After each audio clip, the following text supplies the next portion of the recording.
আসসালামু আলাইকুম। গরুর মাংসের পাতলা ঝোল আলু দিয়ে।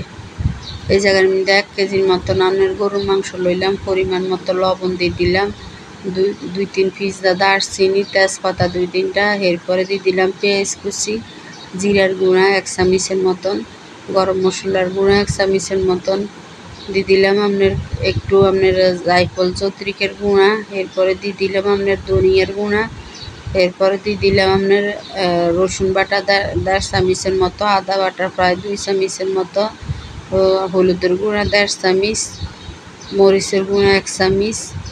যে যেরকম জাল খান ওরকম দিবেন। এরপরে দিয়ে দিলাম তেল পরিমাণ মতো। দেওয়ার পরে এগুলার হাত দিয়ে ভালো করে মাখিয়ে নিয়ে কষলে ভালো করে মাখিয়ে হাত ধুয়ে একটু পানি দিয়ে দিলাম সামান্য। এই পানির উপরে এবার মাংসগুলো হইব। এরপরে এগুলারে ভালো করে আমরা একটু লাড়ি ছাড়ি, আবার এগুলারে ঢাকা দিয়ে হালাই ফিয়ে এই টাইমে গ্যাসের আগুন আপনার একটু লো থাকবো।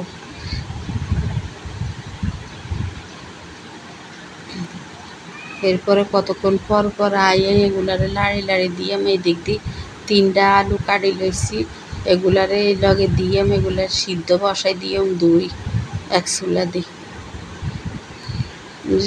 সিদ্ধ বসাই দিলাম। আলুগুলা সিদ্ধ হয়ে গেছে। এবার এগুলারে মাংসের লগে ডালি দিয়ে